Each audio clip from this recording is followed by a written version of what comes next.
Welcome to this webinar on the European Solidarity Corps Solidarity Projects Planner. If you are an organisation or youth worker, this webinar should provide you with some ideas on how to help young people create their very own solidarity project.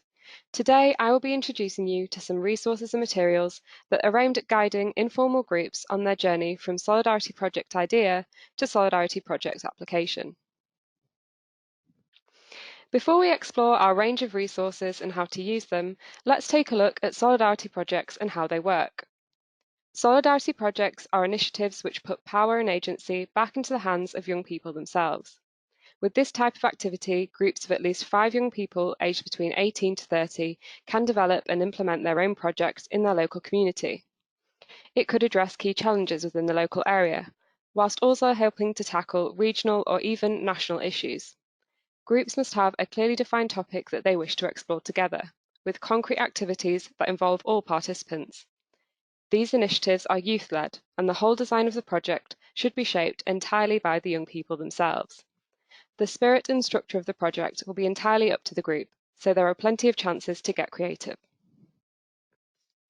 As I mentioned earlier, solidarity projects should aim to tackle an issue within the local community, whilst also helping to potentially tackle larger societal issues.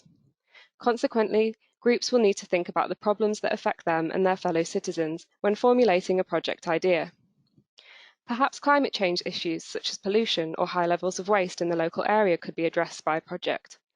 Maybe there is a high number of young people leaving school without qualifications, or it could be that they live somewhere that has frequent instances of antisocial behaviour. Alternatively, the group may wish to address an issue that is present both in the community and at a national level, like gender and racial inequality, or even low youth engagement in politics and democratic affairs. Remember, solidarity projects are really about problem solving. The challenges and issues that a solidarity project can address are endless and really depend on the specific region in which the group is situated. To aid with this process, why not think about using the map of solidarity, as seen on this screen? This resource has been created with young people in mind and can be a great visual tool when building the very foundations of a project outline.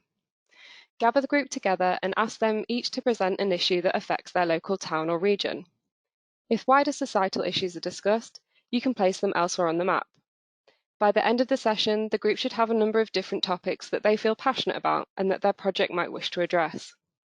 From here, why not encourage further discussions to focus in on just one specific community problem?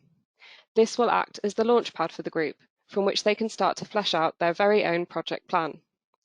To download the map of solidarity, head over to the UK European Solidarity Corps website. So, now that the group have identified an issue that affects them, what next? This is where the Solidarity Project Planner comes in. This resource has been specifically developed to help young people create a simple and easy to understand project outline. By completing each area of this planner, the group should have the basis of what will become their application form. There's no specific order in which to complete this resource. The group can work on either side of the planner first. In this webinar, we will be working our way through each section of this resource, beginning with the objectives box, which you can find on the top left-hand side of the page. Every great project will start with a simple set of aims and objectives. These should be linked directly to the societal issue that the group have chosen to address. So if, for example, the group have identified high levels of plastic waste on their local beach, the project objective could be to reduce the levels of pollution in their local waters. They could also include additional relevant objectives, such as to promote sustainability, green living, and environmental awareness. In all cases, objectives should be cohesive and clearly outlined in simple terms. More importantly, objectives need to be realistic and should align with the overall capacity of the group. Remember, projects are only between 2 to 12 months, so the group should aim to work within their own capabilities. In this box, the group can create a brief list of the primary intentions of the project. The group should revisit this box as they work through the planner to ensure that their activities remain relevant to the aims listed here. Once you have identified the project objectives, the group can move into thinking about themselves. In line with programme guidelines, there needs to be a minimum of 5 young people aged between 18 to 30 years old. Once group members have been identified, it is good to think about the specific skills and competences that each group member can bring to the project. In this box, why not create a list to identify the specific roles that each member might wish to play? If one individual is particularly creative, they could lead on promotion and dissemination. Another might have mathematical-based competences, in which case they could take the lead on financial management. There is no right or wrong in this section. Tasks can be shared or allocated accordingly. It is really up to the group. Another thing to think about is the presence of a coach. A coach is a resource person who could have youth work experience to accompany groups of young people and support their participation, as well as to aid in the preparation, implementation, and evaluation of the project. The coach will remain outside of the Solidarity Project. Therefore, he, she, or they will not be a member of the group. The group of young people can use the support of one or several coaches, depending on their needs. Ideally, the coach should have skills or knowledge linked to the project objective. So, if we return to our example of ocean pollution, the group could recruit a coach with a knowledge of sustainability or conservation. On the other hand, it might be that you have a group of young people who are confident and equipped with all the necessary skills to run their project independently. In this case, the group may not wish to recruit a coach at all. It is not a mandatory requirement.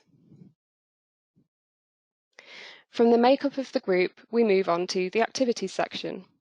In this section, the group will need to think about the following. How will my activities help to achieve my project objective? Do I want to have one flagship activity, or will the project consist of multiple different activities? Can the group realistically undertake these activities in the chosen timeframe? Have I made sure that all members of the group are participating in project activities? Fundamentally, this area of the planner is to map out how the overall aims and objectives will be brought to life. Remember, the planner is there to create a simple outline of the project, so the group does not need to have a detailed plan of every activity taking place, but they should have a clear idea of how their actions will help tackle the societal issue. By taking the time to discuss and fill out this part of the planner, the group will be one step closer to tackling the practical and logistical questions within the application form. As we progress around the planner, we come to the financial element of the project, the budget. This area of the planner needs to outline project expenses. Before completing this section, it is recommended that you read pages 53 to 57 of the 2020 European Solidarity Corps Programme Guide. This will help the group to understand what the grant request might be and how they can spend it. In this box, it is important to consider the following. Will I be recruiting a coach? If yes, the group will be eligible to request coaching costs. These costs are based on the country in which the activity is taking place and the number of days they will be working on the project. A full chart breakdown of daily rates can be found on page 57 of the programme guide. Will young people with fewer opportunities be taking part in the project? These funds are based on real costs and should be used to aid the participation of young people experiencing fewer opportunities. Any exceptional costs should be clearly evidenced here. How many months will my project be? The calculation of a project management funds are easy to understand and are simply calculated on the duration of your project. A set rate of €500 is applied per month. So if your project is 2 months long, you will receive €1,000 for this budget category. 6 months, this would be equal to €3,000. Similar to the activities section, it is not vital to have an intricate breakdown of funds. As long as the group understands the budgetary rules for their project, this will suffice. A more detailed account of project funds will be required in the application form. Last but not least, we come to the outcome section of the planner. In many ways, this final box in the planner should link up to the very first box. Outcomes and objectives should be similar and cyclical. So as we discussed earlier, if the project would like to tackle plastic waste and encourage sustainable living, it is expected that the outcome would be lower levels of plastic pollution and a growing interest in green and eco lifestyles. The outcomes section is really about how the project will measure that this has taken place. As a result, it is important for groups to think about the following. Will the project have a physical outcome? This could be resource, a report, communication outputs, etc. How will I evaluate the outcomes of my project? Will this be done through questionnaires, surveys? What will the impact of the project be on the group? What will the impact on the project be on those outside of the group, for example, the local community? Having a clear and logical set of achievable goals and outcomes is the key to a strong project, so the group do not need to put excessively high expectations on what they hope the outcomes to be. Indeed, it may be that as the project progresses, a number of unexpected outcomes occur, and this is something to think about. Now that we've come to the end of the outcomes section, let's turn the page of the planner and solidify the final project idea. In this diagram, much like the outcome box, the group can input information on the strengths and benefits that their project will bring. This is divided into 3 sections: benefits to the community, benefits to the group, and European Solidarity core topics. Think about the skills that group members might develop during their project lifecycle, such as financial management or digital competences. Also, contemplate the knowledge and awareness that the project might bring to the local community. Finally, try to jot down the topics that this project idea might align with. This could be solidarity, intercultural awareness, climate change, democratic participation. Please note this list is non-exhaustive. Remember, every great project will start with a simple idea, so like the rest of the planner, the group do not have to provide an overly complex, detailed plan. So now we have completed both sections of our planner, the Solidarity project should have begun to take shape. From here, the group can think about having further discussions, as well as moving on to complete the ESC 31 application form. This form can be found in the application webform portal, the link to which can be found on the UK's European Solidarity Corps website. As well as outlining programme guidelines, our website also has a wealth of resources, blog posts, case studies, all of which shed light on the great opportunities available to both young people and organisations through the programme. We wish you the best of luck on your journey through the European Solidarity Corps. Should you have any questions or queries on Solidarity projects or the wider programme, please feel free to contact us at eusolidaritycorps@ecorys.com, and we will do our best to help. Thank you and goodbye.